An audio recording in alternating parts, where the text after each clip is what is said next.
19 नवंबर 2023 world cup final की इस रात को कौन भूल सकता है। हमारा सबका सपना था कि 1983 में जो कपिल देव ने किया और 2011 में जो धोनी ने किया, जो सचिन को शानदार विदाई दी, वैसा ही हाल 2023 में भी हो। लेकिन शायद भगवान को कुछ और ही मंजूर था।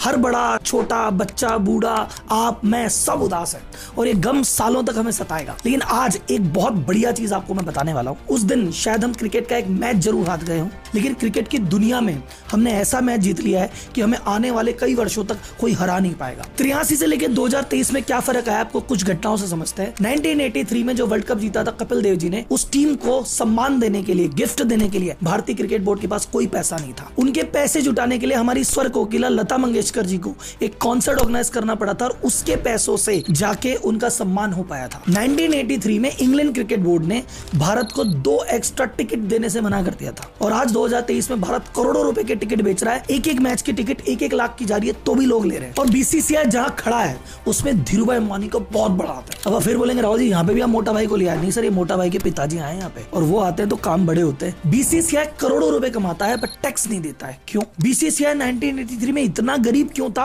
और अगर इतना अमीर अभी बना है तो रास्ते में ऐसा क्या घट गया भाई साहब। ये बीसीसीआई या भारतीय क्रिकेट कंट्रोल बोर्ड कहां से पैसे कमाता है, पैसे कमाने के तरीके क्या क्या है। आईसीसी जो क्रिकेटिंग दुनिया की शीर्ष अथॉरिटी है वो भी बीसीसीआई से डरती है। क्यों? कोई भी ऐसा क्रिकेट बोर्ड नहीं है जो भारत के खिलाफ कुछ बोल जाए। क्रिकेट की दुनिया में भारत की आवाज के बिना एक पत्ता भी नहीं हिलता। ऐसा क्यों होता है? जब बड़े बड़े क्रिकेट बोर्ड की फाइनेंशियल हालत खराब हो जाती है तो बीसीसीआई के आगे हाथ क्यों जोड़ते हैं? आपने आज तक इस चैनल पे बहुत सारी कंपनी की केस स्टडी सुनी है, ब्रांड की सुनी है, बिजनेसमैन की सुनी है। आज सुनिए हमारे फेवरेट खेल को जो चलाने वाली संस्था बीसीसीआई, भारतीय क्रिकेट कंट्रोल बोर्ड के जीरो से हीरो बनने की कहानी। ये कहानी बताती है never ever mess with Bharat, क्योंकि अगर भारत की हट गई ना वो सबको हटा देगा। जनता जनार्दन की जय बोल के करते हैं वीडियो की शुरुआत।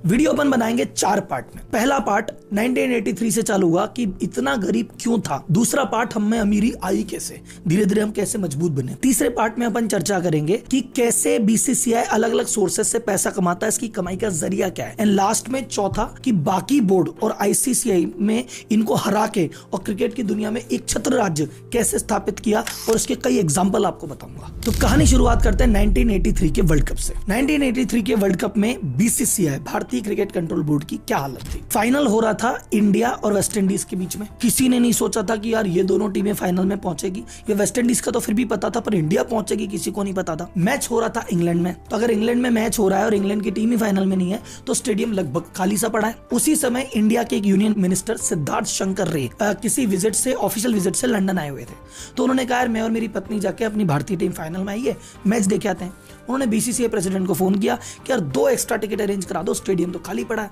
अब बोर्ड का प्रेसिडेंट बोल रहा है कि हमारी टीम फाइनल में है, 2 टिकट करा दो। अपने इंडिया में तो पार्षद सरपंच करा देते, इतना जुगाड़ तो वहां बीसीसीआई प्रेसिडेंट फोन लगा रहा है यूनियन मिनिस्टर के लिए। इंग्लिश क्रिकेट बोर्ड ने कहा नहीं है टिकट, जाओ। कोई बात नहीं, बात आई गई हो गई। लेकिन जो उस समय बीसीसीआई के प्रेसिडेंट थे एनकेपी साल्वे, ये बात उनको चुप गई, किरकिरी हो गई। बोले यार अब यार ये तो नहीं चलेगा, अब कुछ तो इनका करना पड़ेगा, ये तो इन्होंने ज्यादा ही दिखा दिया। अच्छा, उस समय अगर अपन देखेंगे तो वर्ल्ड कप शुरुआत हुआ था 1975 से। तो 1975, 79, 83 ये तीनों वर्ल्ड कप इंग्लैंड में ही हो रहे थे। उन्होंने कहा इंग्लैंड में वर्ल्ड कप हो रहा है, इसको इसी बात का घमंड है, पहली बार तो वर्ल्ड कप इंग्लैंड से बाहर लेके जाएंगे। अच्छा, दूसरी चीज एक आप कह सकते हैं कि सर उस समय भारत ने विरोध क्यों नहीं किया, एनकेपी ऐसे नहीं कर देते, वैसे नहीं कर देते। उस समय सर हमारे बजट की आपको हालत बताता हूँ, बीसीसीआई चल रहा था लॉस में। हमारे खिलाड़ियों को, कपिल देव जो भाई साहब उस लेवल पे परफॉर्मर है, उनकी जो सैलरी थी वो थी 1500 रुपए पर मैच और उनको 200 रुपए डेली अलाउंस मिलता था। जो अपने खिलाड़ियों को ये देता हूं तो सोचो क्या बजट होगा और क्या विरोध करेगा। 1983 में जब वर्ल्ड कप जीत के खिलाड़ी आए तो बोर्ड ने कहा खिलाड़ी जीत के तो आ गए, फिर इनको इनाम देने के लिए, इनका सम्मान करने के लिए कुछ है ही नहीं। फिर लता मंगेशकर जी बीच में आई। लता मंगेशकर जी ने एक फ्री में कॉन्सर्ट ऑर्गेनाइज किया, 20 लाख रुपए रेस किए, उस धनराशि से इनको पुरस्कार दिया गया। तो सैलरी वैसा पैसे देने हमारे पास थे नहीं, ना सम्मान के पैसे, ना खेलने के पैसे, लेकिन फिर भी उन्होंने कहा नाक पे आ गई तो आ गई। और आपको पता है भारतीय की हटी तो फिर हटी। अब 3 बार से वर्ल्ड कप हो रहा था इंग्लैंड, तो इन्होंने कहा भैया कुछ करना पड़ेगा। तो उन्होंने बात करी उस समय के जो एयर मार्शल नूर खान जी पीसीबी के प्रेसिडेंट थे, पाकिस्तान क्रिकेट बोर्ड के, उनके साथ बैठ के बात की। बोले भाई साहब ऐसा है कि वर्ल्ड कप वहां से तो निकालो, अपन आपस में कहीं भी कर लेंगे, पर एक बार वहां से तो बाहर निकाला जाए। तो इन्होंने आपस में लॉबिंग कर ली, ऑस्ट्रेलिया को भी साथ में ले लिया, बाकी को भी साथ में ले लिया कि इंग्लैंड में नहीं होने देंगे। तो आईसीसीआई में जब वोटिंग हुई कि भाई अगला वर्ल्ड कप कहाँ होगा, तो इन्होंने वोटिंग सारे एक पक्ष में कर दी और 16-12 के वोट के अंतर से ये पहली बार वर्ल्ड कप इंग्लैंड से बाहर गया और ये भारतीय धरती पे 87 में हुआ। अगर कोई भी कंट्री अपने यहाँ वर्ल्ड कप कर रही है तो बाकी मेंबर कंट्री को पैसा देती है कि चलो तुम वर्ल्ड कप में पार्ट ले रहे हो, हम होस्ट है, तुम आओ। उस समय इंग्लैंड सबको 20-20 हजार डॉलर देता था, इन्होंने कहा 40-40 हजार डॉलर देंगे, तुम तो हमारे फेवर में बोलो। तो पहले ही बजट कंगाल हालत और 20 हजार की जगह पूरी टीम को 40-40 हजार डॉलर का कमिटमेंट कर दिया। पर जैसे नाक पे ले देख के 87 में वर्ल्ड कप को लेके आ गए इंडिया में। वर्ल्ड कप की अप्रूवल तो आ गई 87 में, यहाँ होगा, पैसे तो है ही नहीं भाई साहब।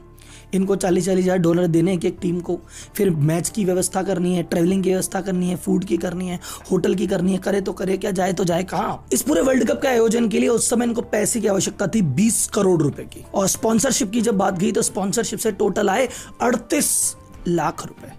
अब 20 करोड़ की जरूरत है, 38 लाख आए, तो बाकी पैसे कहां से आए? तो प्रेसिडेंट साहब गए, उन्होंने गवर्नमेंट से हेल्प मांगी। उस समय राजीव गांधी जी ने लगभग 4 करोड़ रुपए की इनको सहायता की, लेकिन 4 करोड़ से भी होना कुछ नहीं था।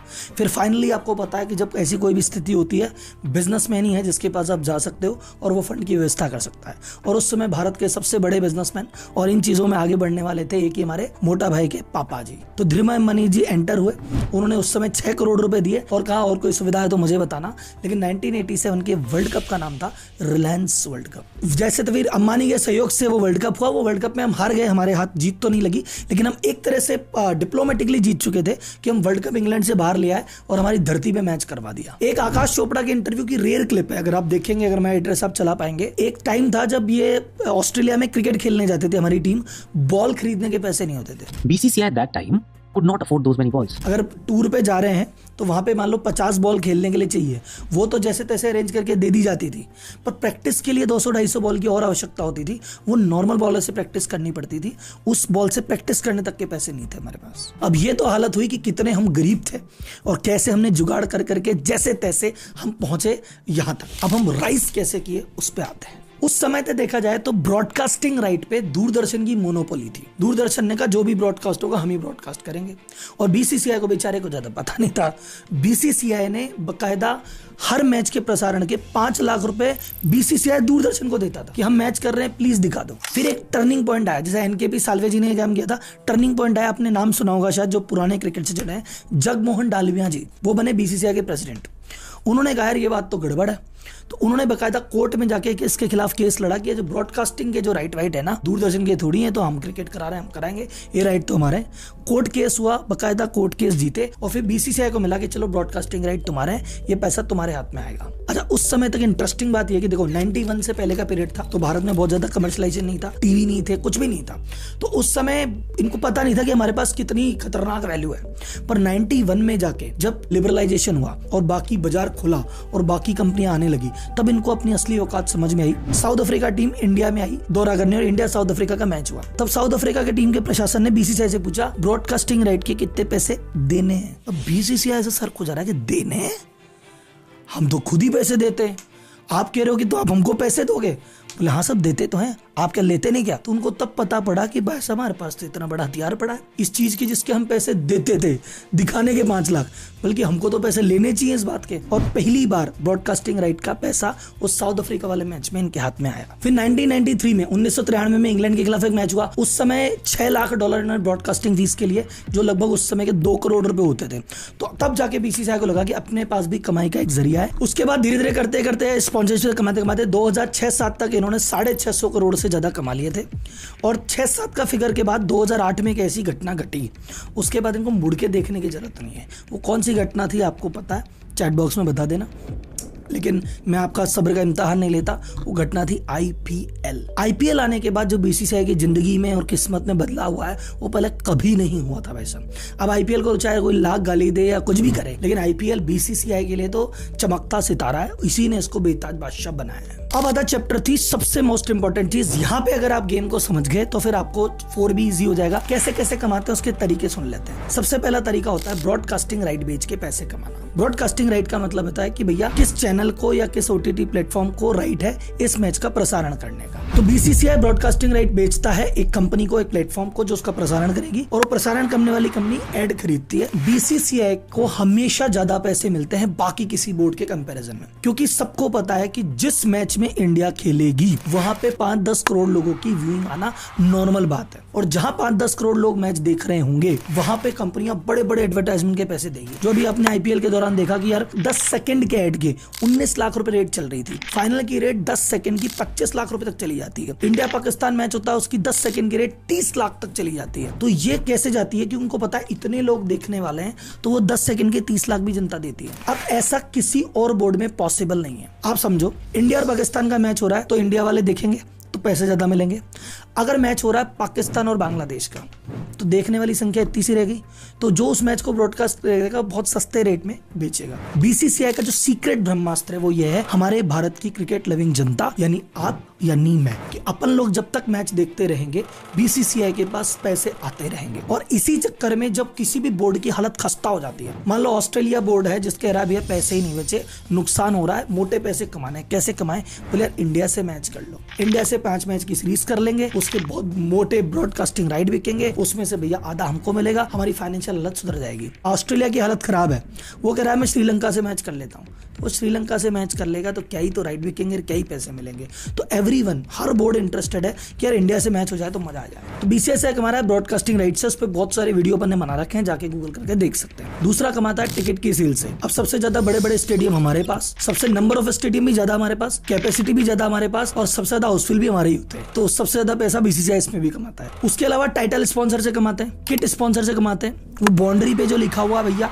वो उससे कमाते हैं, स्टेडियम के दौरान जो टिकट फूड सेल्स होती है, मर्चेंडाइज सेल होती है, उससे कमाते हैं। तो इतना सब करने के बाद आज की रेट में जो BCCI की नेटवर्थ है वो है 25,000 करोड़, और सालाना जो कमाई होती है 4,500 करोड़। तो 83 के टाइम क्या गरीबी थी और आज 2023 के दिन पे क्या अमीरी है। अगले आप समझो ICC हमारे आगे एक शब्द नहीं बोल सकता, कैसे, ये इस पार्ट में समझते हैं। BCCI इकलौता क्रिकेट बोर्ड तो है नहीं वर्ल्ड में, ऐसे बहुत सारे बोर्ड हैं, लेकिन ICC बहुत ज्यादा घबराता है। क्यों? क्योंकि कमाऊ पूत के ताने हर कोई सुनता है, दूध देने वाली गाय के लात हर आदमी को सहन होती है। ICC का 80% रेवेन्यू इंडिया से आता है। तो हमारा बोर्ड सबसे ज्यादा कमाता है, क्लियर। हमारे खिलाड़ी भी सबसे ज्यादा कमाते हैं। टॉप 10 खिलाड़ी की लिस्ट जब भी आएगी क्रिकेट की, उसमें 10 में से 7-8 इंडिया के ही होंगे। किसी भी टीम की हालत पतली हो जाए, जैसे मैंने भी आपको समझाया, वो इंग्लैंड क्रिकेट बोर्ड जो एक जमाने में हमको 2 टिकट के लिए तरसा रहा था, जब उसकी फाइनेंशियल हालत खस्ता हो जाती है तो साल में 1-2 बार BCCI के हाथ जरूर उड़ता है कि भाई साहब प्लीज यार एक मैच करा दो ताकि थोड़ी बहुत बैलेंस शीट सुधर जाए। हमारा दबदबा क्या है, आपको दबदबा बताता हूँ। 2008 में DRS का रूल आया, जितनी भी बोर्ड थे सबने सहमति दे दी, हाँ DRS लगाएंगे। BCCI ने ऑब्जेक्शन कर दिया, नहीं जी हमको नहीं समझ आ रहा, DRS डायरेक्ट नहीं लगा सकते, जो कैप्टन है वो डिसाइड करेगा। सब बोर्ड एग्री थे एक तरफा, लेकिन BCCI ने ऑब्जेक्शन डाल दिया, तो उन्होंने कहा अरे बड़े लोग हैं इनके बीच में क्यों बोले। उन्होंने कहा नहीं BCCI आप जैसे बोल रहे हो वैसे ही करेंगे। दूसरा एग्जांपल, आपको किस किस को मंकी गेट याद है? हरभजन सिंह ने एंड्रू सैमंड का मजाक उड़ा दिया था और बहुत बड़ा हल्ला मच गया था उस बात का। ICCI ने एक्शन लेते हुए 3 मैच के लिए हरभजन सिंह को निलंबित कर दिया। BCCI ने कहा ये बात अच्छी नहीं लगी, हमारे खिलाड़ी को ऐसे कैसे कर दिया। ICCI बैकफुट पे आया, कहा कोई निलंबन नहीं है, छोटी सी पेनल्टी लगा के कहा खेलो आप तो। तीसरी डोमिनेंस, आपको याद है एक जमाने में काला सा एम्पायर था स्टीव बकनर, हमारे सचिन को कई बार नॉट आउट को आउट किया, याद है? हमारे BCCI ने शिकायत की है हमको ठीक नहीं है, बंदा हमारे लिए बायस्ड आदमी है, उसको एम्पायर के पैनल से हटा दिया है। कोरोना काल चल रहा था, हर चीज के लिए मनाही थी कि भैया कोई मैच नहीं, कुछ भी नहीं। BCCI ने कहा हम करा लें IPL, ICC ने कहा तुम तो करा लो, तुम बड़े लोग, तुम्हें कौन मना करेगा। और जब IPL होता है उस समय ICC कोई बड़ा टूर्नामेंट रखता ही नहीं है, हमारे अलग से विंडो दे रखी है कि 2 महीने माई बाप आपके, हम 10 महीने में कर लेंगे हमारा जो कुछ करना है। यह है डोमिनेंस। ये दबदबा हमको अब मिल रहा है जब हम मेंस क्रिकेट में राजा हैं, और अब धीरे धीरे अगर आप देख रहे हैं पिछले 2-3 सालों से वुमेन्स क्रिकेट को भी धीरे धीरे BCCI मजबूत कर रहा है, और अगर वहां भी धीरे धीरे हम राजा हो गए तो अगले 20-25 साल तक तो मेंस क्रिकेट ही इतना डोमिनेंट है कि कुछ होने नहीं देगा, और वुमेन्स भी आ गया ना तो अगले 50 साल तक क्रिकेट में जो हमने कह दिया ना वही चलेगा, हमारा खोटा सिक्का भी चलेगा। मैच की जो हार का गम है देखो वो तो कभी जाएगा ही नहीं, वो तो अभी भी सपने में आ जाता है कि यार उस दिन कुछ और हो जाता है, 1 विकेट और ले लेता, लेकिन कोई नहीं सर, जब जब वो गम आए ये स्टोरी याद रखना कि एक मैच हारे जीते उसमें क्या है, क्रिकेट तो हमने वैसे ही जीत लिया है। अरे जाते जाते एक बात तो मैं भूल गया, एक आंसर जो आपको मैंने शुरुआत में अप्रोच किया था, बीसीसीआई टैक्स क्यों नहीं देता? बीसीसीआई एज अ ट्रस्ट बना था कि भैया हम तो एक ट्रस्ट है जो क्रिकेट को प्रमोट करेगी, तो एज अ ट्रस्ट बना हुआ था और आज भी इसका लीगल स्टेटस ट्रस्ट ही है। इसलिए बीसीसीआई कितने भी कमाई कर ले वो 1 रुपए भी टैक्स नहीं देता बाकी किसी भी क्रिकेट वाले पोर्शन पे। हाँ, आईपीएल वाले पोर्शन को इन्होंने कहा यह प्रमोशन नहीं है तो अलग ही चीज है, तो आईपीएल से जितनी भी इनकम होती है उस पर जरूर टैक्स इनको देना पड़ता है।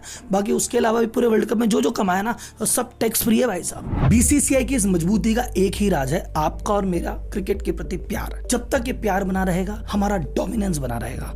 तो क्रिकेटर से प्यार करते रहिए, क्रिकेट से प्यार करते रहिए, हमारा झंडा ऐसे ही बुलंद रहेगा। फिर पाकिस्तान हो या इंग्लैंड सबको धूल चटाएंगे।